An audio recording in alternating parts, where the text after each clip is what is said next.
Well,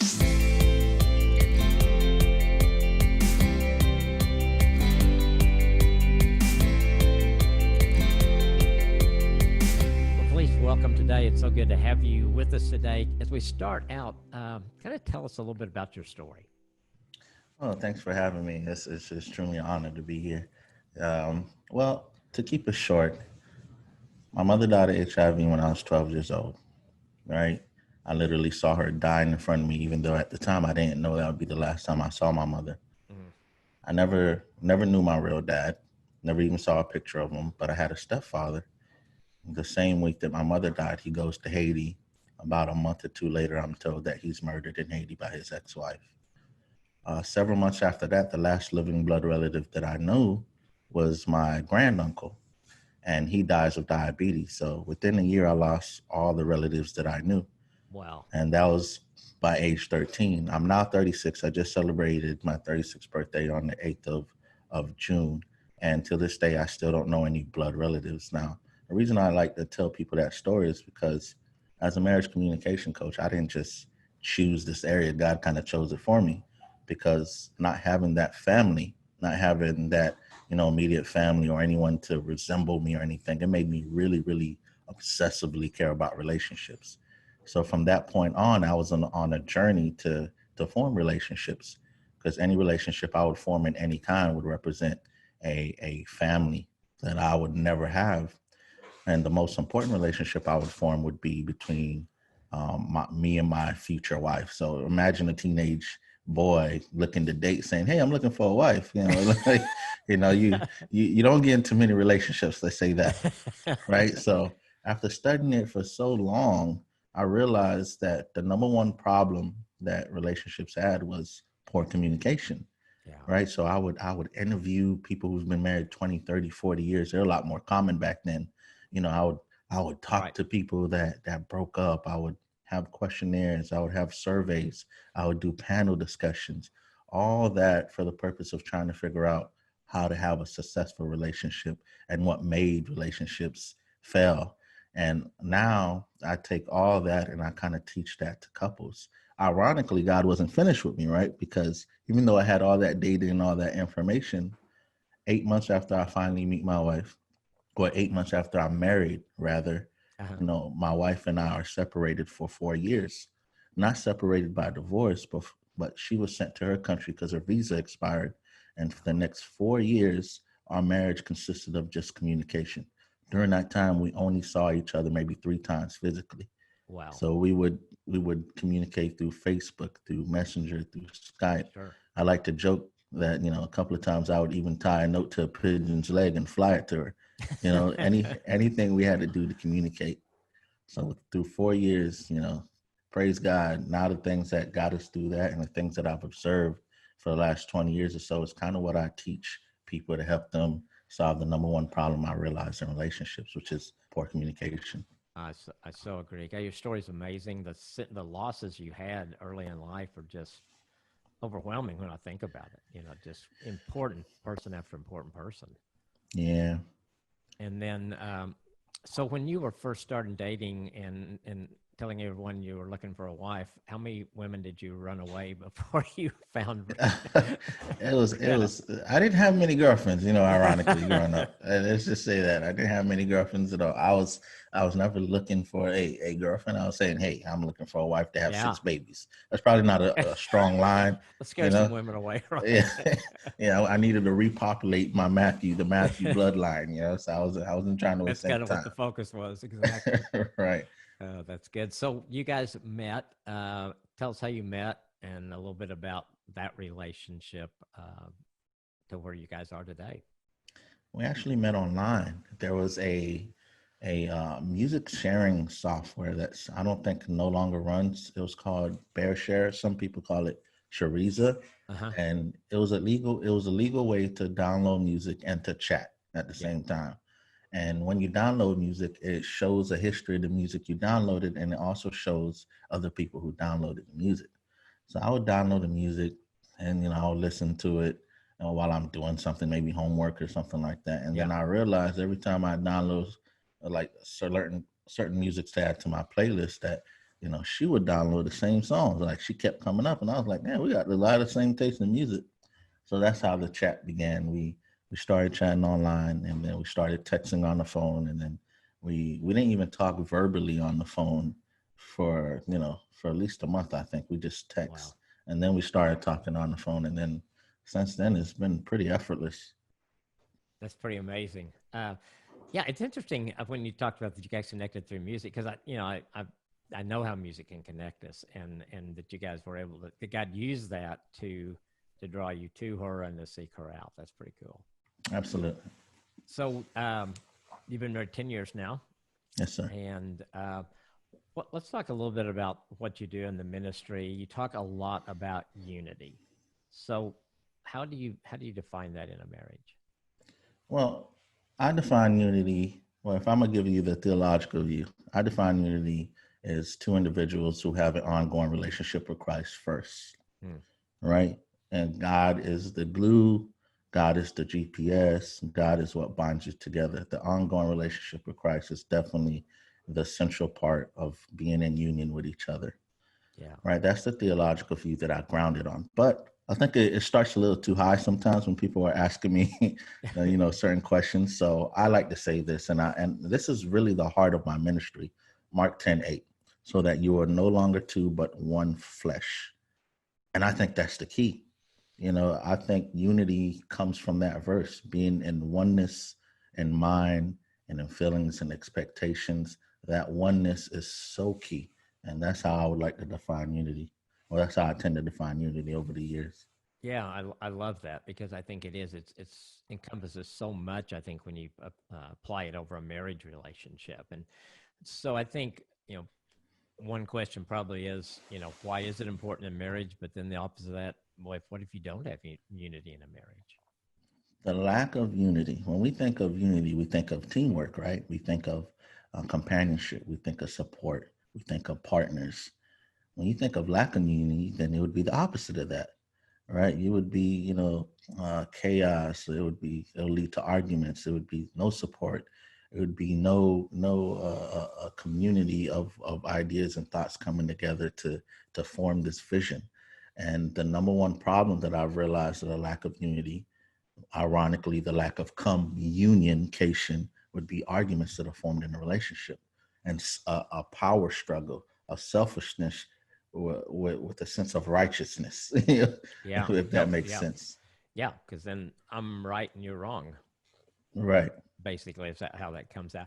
Yeah, I think that I think everyone that's listening, including myself, can relate to some of those negatives, the other side of what unity is, the times that where we haven't communicated well, or we haven't been on the same page, and we haven't done that, and how if couples that stay there for a long period of time, their marriage is really in trouble. I think if you don't, and so I think people listening today hopefully will get a vision of that word and being able to say, okay, what would that look like in our marriage? How do we make that happen? Um, so if you take it for the communication side, how does unity apply to that? When it comes to communication, unity in marriage is applied when you consider both how you feel, both how you think, both what you expect, both the actions that you want to be habits, and you include your partners. Yeah. Like it's so easy. Like it's so easy not to do that. It's so easy for us to come up with reasons why we feel what we think or what we want should take priority, right? So the challenge when I give my workshops and when I talk to someone following me or something, it's not to convey the idea of unity. Oh, that's easy. Oh yeah, you should be one. I need support. Yes, I need them to do that. The challenge is showing people how they're not doing that, right? Right. And for example, like I remember a time when my wife wasn't working and I was going to school full time. I was working full time overnight. And then when I get off work, I would think, oh, why isn't the dishes here? I mean, why is the dishes here? Or why isn't Right. food on the table? I'm thinking on my side because, see, I felt righteous. I'm doing this. I'm doing what a man's supposed to be. This should be done at the house. What I Yeah. didn't consider was the fact that my wife felt drained. She felt depressed. She couldn't work. She couldn't go to school because of the status of her papers. That affects her mentally, Sure. right? So I was considering how I thought and felt, and I didn't come into union with the person that I'm in union with. And I just solely focused on my side. Now, that's just one category. How about when it comes to raising the kids? Yeah. How about when it comes to the sex life? How about when it comes to vacation? How about when it comes to money management? Whose side is taking more priority? And are you considering this the side of your and the feelings and the expectations of your spouse? Yeah. It's almost like in everything with your spouse, what would Jesus do? You know, he was the servant and he Hmm. did serve and he is our example. And I think the things you mentioned are things that get in our way, our own selfishness or our own, all those kind of things. And yeah, it's so easy for us to get there and not even consider our spouse. And so I think one of the things I heard you say is probably empathy. It's probably putting yourself in their shoes, taking time to look at things from their perspective, and just consider them. They're a part of you instead of us making all the decisions and thinking they need to fall in line. And to sum up what you and I both said, the quote that I've used for years now for anyone who's followed me on social media is that a marriage isn't about you, it's about you too.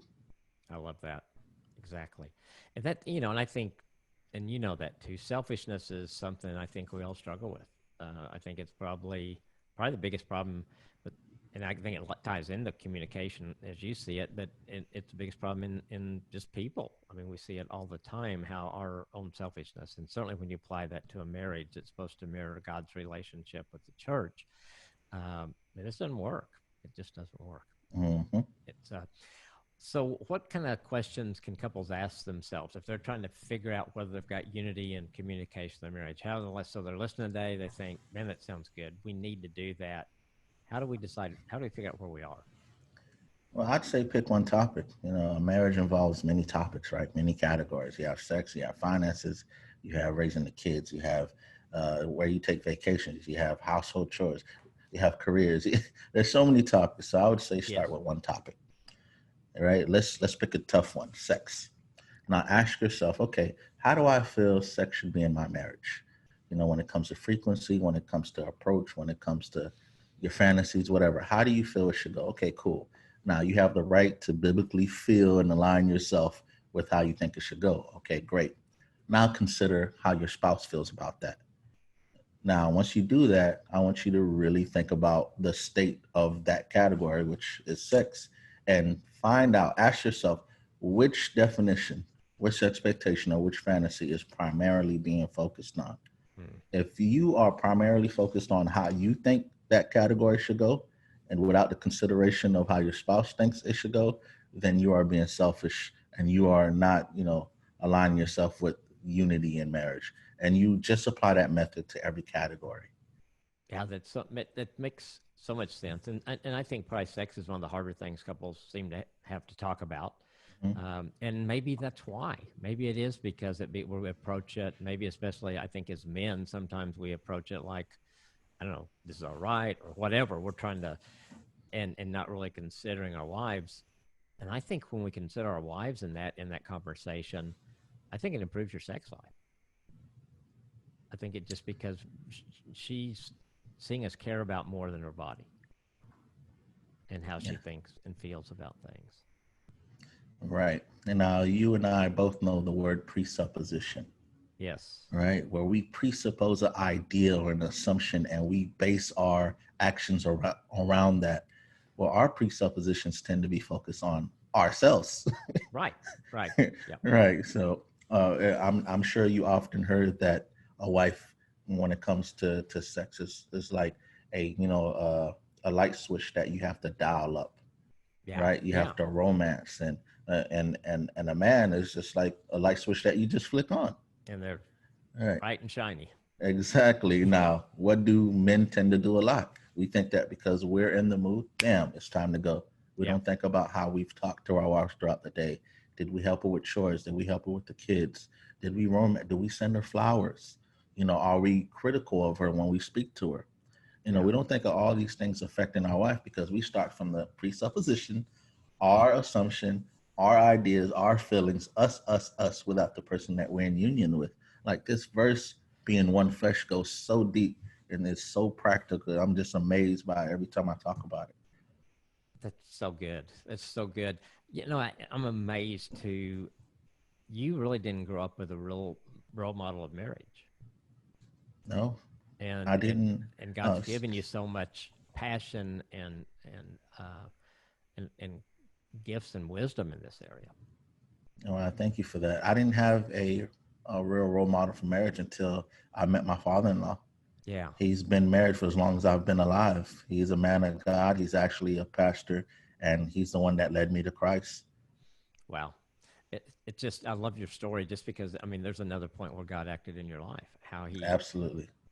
brought that woman first, obviously she's the most important, but then the good things that came along with her that made a difference for your life. That's awesome. Absolutely. So, what are the enemies of unity? And then identifying them, and then how do we fight against those? I think we've identified one pretty consistently: Yes. selfishness. Yes. We're thinking of self, right? We're thinking of self. Now, for those of you who have a hard time, for Christians who have a hard time with selfishness, let me remind you that marriage is a earthly model of a heavenly union, Mhm. right? Jesus and the church was supposed to model marriage. Jesus was not thinking of self in that union. And it's a reason why scripture says we are to submit to each other, Mhm. not to submit to our own wants and desires, but submit to each other. A lot of people have a problem with the word submit. They think to rule over. Jesus and his authority submitted to his disciples in the sense of teaching and healing and guiding. He didn't rule over. He didn't exercise his authority or his legions or his army and to say you are going to do this. He served them. He led them in truth. He rebuked Yeah. them in love. He healed them. He guided them, and he was that example. That's the submission that we're called to do. That's supposed to eradicate the selfishness. Because, and I like to give this example when I talk to my clients. It's not so hard to understand the idea of submission when you're a parent, Mhm. because when you have a baby, you gotta get up in the middle of the night. It's not about you, right? You Absolutely. have to feed, you have to sacrifice, you have to make sure that that baby from childhood to adulthood, it's about raising that child right. You know, teach your children the way they should go, so when they get older, they should not depart from it. Yeah. That's a lot of responsibility. Yes. So why is that understood there as a parent, but not when it comes to your spouse? So that's the selfishness. You learn to submit more to the person that you love, and two people submitting to each other is far better design than two people trying to get something out of each other. Now, quickly, Absolutely. I want to mention the second enemy is pride. I heard one of your podcasts and you mentioned how how challenging that is, and I Yes. was like, yeah, this man gets it. Like, Yeah. like he does. Yes, as the man, you want to be right. You want to be the leader. Because Yeah. anything opposite of that, oh no, they're going to see you as less than. You got to be the savior.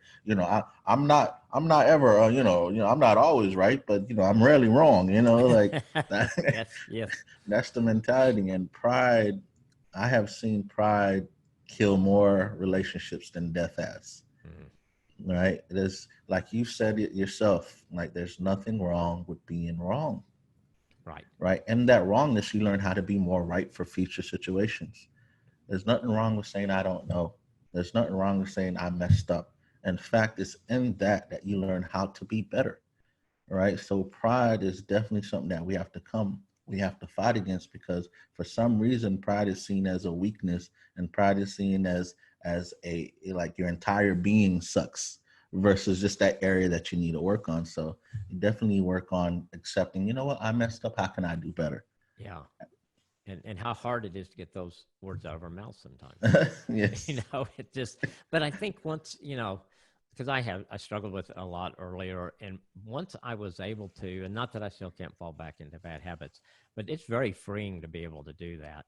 And one, to know that that helped my wife when I did that. It drew her closer to me. She didn't think I was some wimp because I had admitted that I was wrong. And I think all those things that we think, uh, that would do to us don't really happen. It's just all Exactly. lies we believed for so long, whether it was our culture, whether we were brought up, or what. Right. Yeah, that's so good.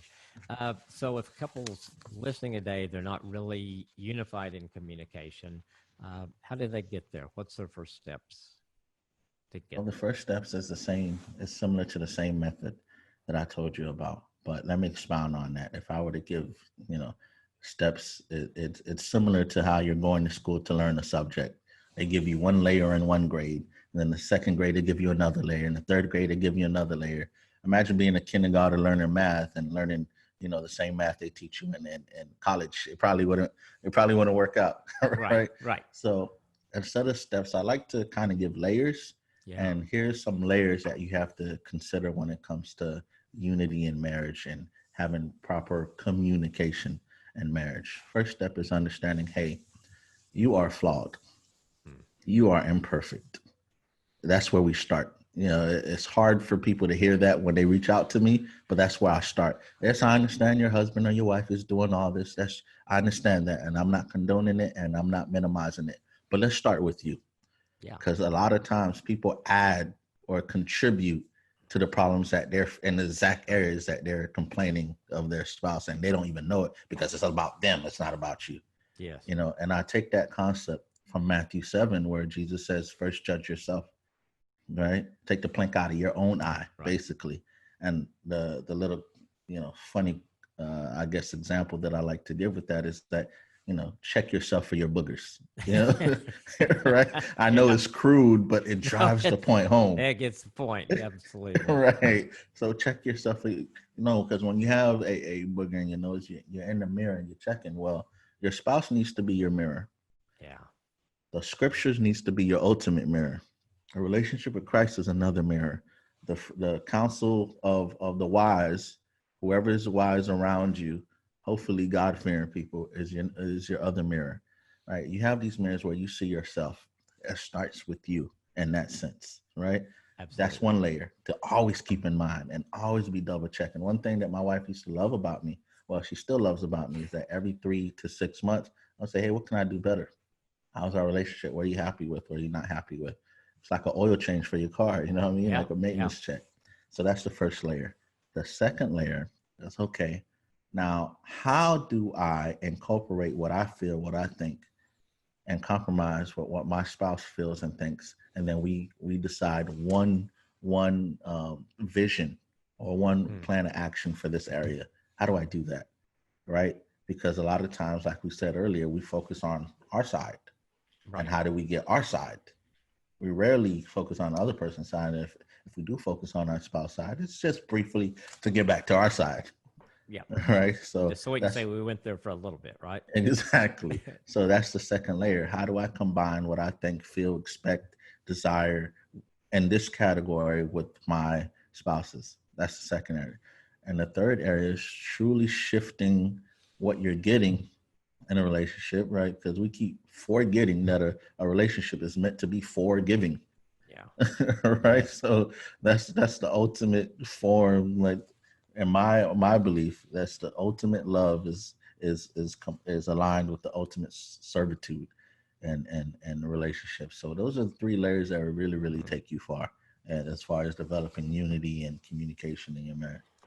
So when a couple gets to step two, because I totally, completely agree with you. Step one is essential. You're not going to get anywhere without step one. But when they're trying to get that vision, uh, practically, how do they do that? Do they both put ideas out? How do they get from maybe a place they've never been before to coming to where they do have unity on that vision at that time? Well, give me a topic.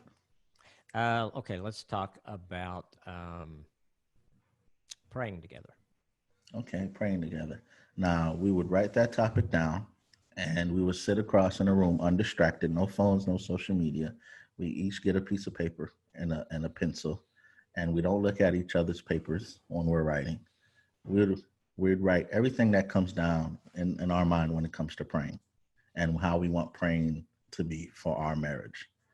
Write it down, exchange what we wrote after we wrote it down, and then we act on that person's idea, and the other person acts on that person's idea, and we try that for a week. You see how that completely shifts it from, this is what I would Absolutely. want, oh no, this is what you want, okay, we're going to give to each other based on this.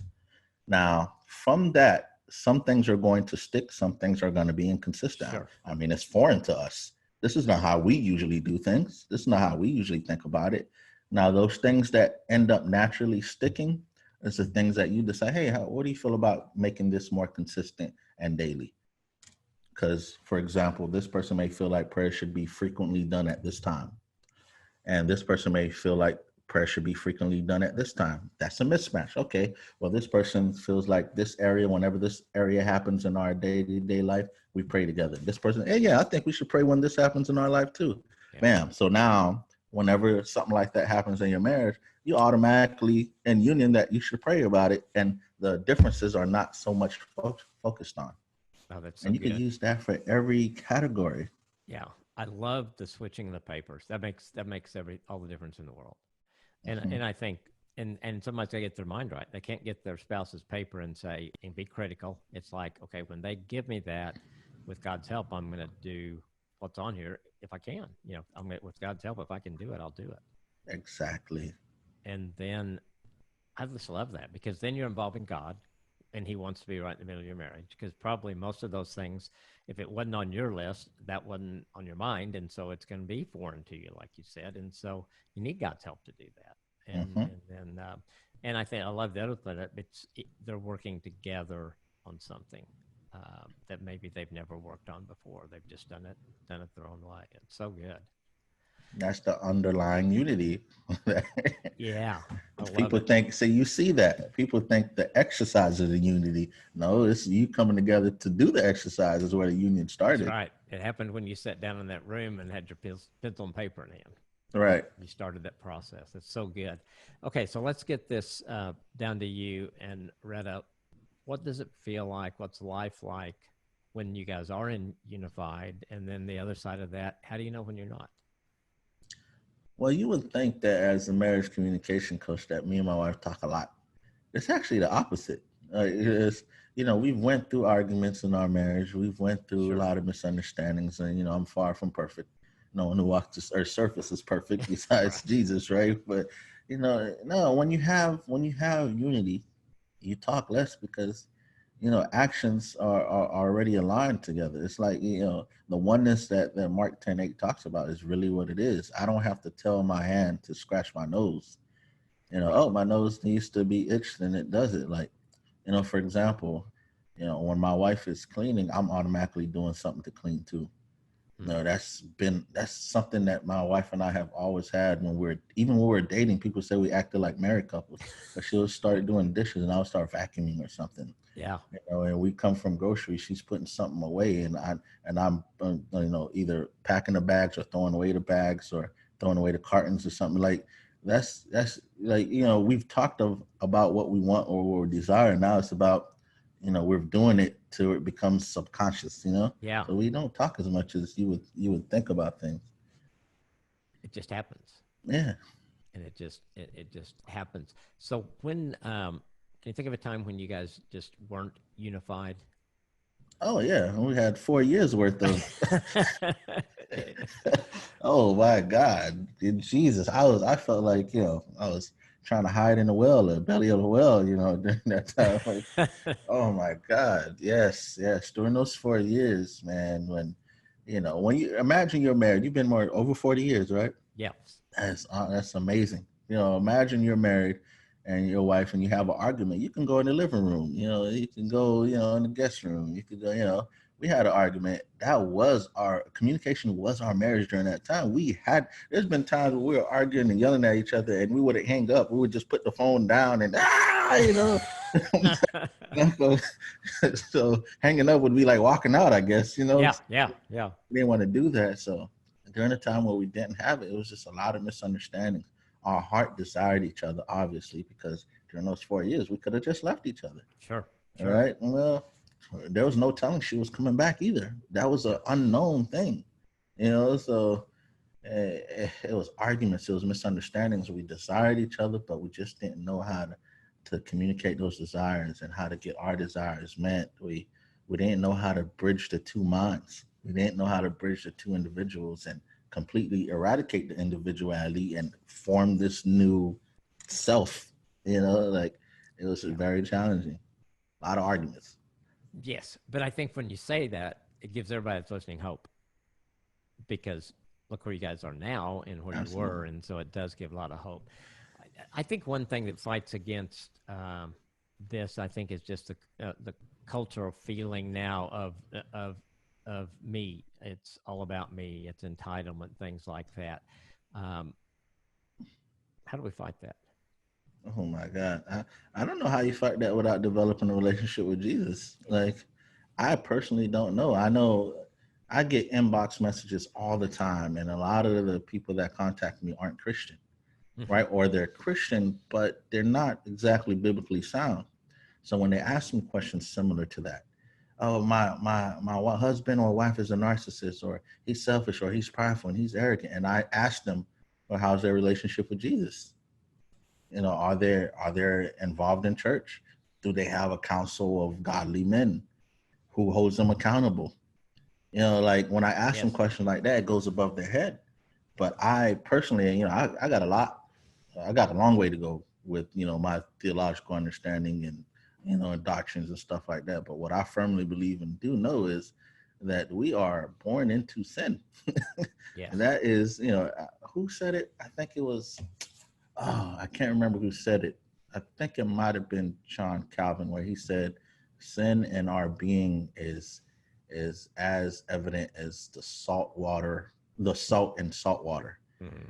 Right. So I totally messed up that quote, but No, I got it. It's good. right. But I don't know how we work on, the Bible says the heart is deceitful above all things. I don't know how you work on those things without developing a relationship with Jesus, because in developing a relationship with Jesus, he is that mirror that says this part of you needs to change. Yeah. Holy Spirit convicts you of this part. So I don't know. What do you think about that? No, I totally agree. I think in my own self, I was just thinking, I don't think I would change anything really without Jesus, because I think I could, behavior modification, you can say things like that for a while. But if it's something that's really significant, or it's going to be a heart change, or it's going to be me getting myself in listening to this podcast and saying, I want to be that way with my spouse, I think I could probably do it behavior wise for a while. But then she's going to do something that ticks me off. And then I'm going to think, well, this was stupid. But if God's in it and I've prayed about it, I'm letting him work through me, we'll go through those bumps. And my motivation is going to be different because he's changed my heart. And I agree with you. I don't think that kind of change comes in our lives without Christ. And so I think it limits us to how much real change can happen. I agree. Perfectly said. I mean, he made us, he knows us better than we know ourselves. And I don't know why we don't turn to him. I don't know why I don't turn to him at times. Maybe it's because I want to keep doing what I'm doing, That's some of also a my own factor. selfishness. All right. But just knowing that when I do, and Nancy have found in our marriage, when we're struggling with something and we kneel down in prayer before him together, we've never not had an answer, ever. He always provides. He always has an answer there. And so I think a lot of it is to come to this idea of unity in marriage. There's a lot of things in our culture that fight against this that we've got to set aside and say, and really look at culture. Where is that going? How many marriages are following that path and not making it? And so Mm-hmm. we've got something as Christians that nobody else has. We've got the Holy Spirit in our lives and in our marriage. And so we have that power. But kind of like you described with the light for a man and woman on sex, it's, God's there, but until we turn the light on, he doesn't just barge in and take over. He wants us to want him to. And then the changes are amazing. Absolutely. So, just kind of day to day for you and Retta, what do you do to practically just to make sure your marriage is still a great marriage? What do you do each day? Well, when you're trying to lose weight and you go on a diet and you work out, as soon as you lose the weight, you don't go back to eating whatever you want and not working out. So it's not really about doing things extravagantly or the huge things. It's just about doing the little things consistently. Yeah. You know about consistency. I've seen quite a few episodes, Yes. talking about consistency. But yeah, it's really about consistency. Little things like we still say please, thank you. Could you? We never we don't talk in demands. we still consider the other. If she's making something to eat, she'll automatically make me something to eat. If I don't eat it then because I'm not hungry, I'll eat it later. I do the same thing. If I'm at the fridge, you need something to drink, babe, I'm getting something to drink. You know, we our finances come into one account, and we manage all the bills. And then after the bills are over, we decide what we're going to do with the rest, whether it's save for this or save for that. You know, our vacations, well, not so much lately, but our Right. outings is what we both decide. We move and with the one flesh in mind. We don't Yeah. move. There's not areas in our marriage that I can think of really that it's just, you know, my need or my thought supersedes hers and blocks hers out, and vice versa. You know, we try to consider each other in every little action, and then the big actions we talk about. That's so good. Yeah, it just kind of reminds me of what Paul says about renewing your mind, and that's really what you are Ugh, doing there. You are putting your spouse first, and I was just saying, if we prayed every day, God, help me to know how to serve my spouse today. What a difference that could make. Because to me, when I pray for something like that from God, I mean it. I feel like I made a commitment. I know He's going to keep His part, so I got to keep my eyes and ears open to what He's nudging me to do during the day, and I've got to do my part. And I think just again, when we work, the little things make such a difference. I think sometimes we want to jump from square A to square Z in one big jump, but it's really hitting all the letters B, C, and D consistently every day. And like the things that you were saying are just simple things mhm. to say thank you instead of just saying nothing. I mean, it's not much effort. This, and I love the things that make our spouse know that we are thinking of them and care for them, and it draws us closer together. I think that's what God has for us, wants for us. I Absolutely. love it. I love it. So, last question. What's one thing that you're enjoying about your marriage today? It's companionship, you know, the Mm, friendship. You know, I alluded to this earlier, was when, you know, if I'm doing something, she's doing it with me. It's not an area in our marriage where I feel like I'm by myself. Or, you know, and hopefully there's not an area in the marriage where she feels like she's by herself. We're always vested in every decision. You know, sure, it may not be a decision like, should I buy this toilet paper or that toilet paper? You know, it's probably not something simple like that. yeah. But into anything crucial in our marriage, anything that sets the course for the direction of this family and this household, we step, you know, beside each other. We take each step beside each other. So I'm enjoying that companionship. And unfortunately, 1 in 7 marriages end before they get to that point. Yeah. You know, like if let's like for example, yeah, this is kind of off track, but it Yeah. kind of, you know, drives the point home. You know, I'm very philosophical, so That's I'll good. try to be simple here. But if you think about any time in your life, right, where you were developing a skill, can you remember that breakthrough moment? You know, you were gonna quit, like, oh, this is too Oh, yeah. hard, and then you get through that, and it's like, you know, you're Jordan or you're Gretzky or you know Yep. what I'm saying, like, and it's like, wow, like I almost gave up this, but wow, it's so easy now, and now other people are like, how do you do that? I'm like, you know, I like, just did. right. So it's like that's how it is in marriage. You go through that rough Yeah. patch, and now we're at the point where you know, we don't really have many arguments, you know, and if it's arguments, it's nothing that we stay mad at for days or, you know, everything is effortless. And I have a friend, a companion, you know, a supporter, a lover, you know, like, so I enjoy that every day. Well, you guys have just valued each other and valued marriage and Right. poured into it Yes. because you saw a vision there that God gave you of what this could be. And like you said, you just persevered and keep persevering through it. And it is, like you said, I mean, we do have to keep doing it. Nancy and I still work on our marriage. We still have to talk about things, but we do it in a way much more of unity than we did early in marriage, when we struggled a lot more. And I just love the way the word unity just kind of laid over marriage because it touches just about everything that's important in marriage, if not everything. Uh, Yes. People listening today, where's the best place for them to find you? Well, you could join thousands of others and follow me on Instagram at Married as One or Facebook or at Married as One. And I also write blogs. There's free blogs you can check out, you know, specifically about communication in marriage at marriagesharing.com. That's great. And we'll put all that in the show notes so people can pick that up. The book is A Christian Marriage Guide, Preventing Arguments and Promoting Unity in the Christian Marriage. Hopefully, people, as you have listened to this today, you see the wisdom that God has given to Felice. Pick up that book and just start making those first steps toward getting that unity in your marriage that we're talking about today. Felice, it has been an honor to have you on the podcast. I love what you're doing. I love your ministry.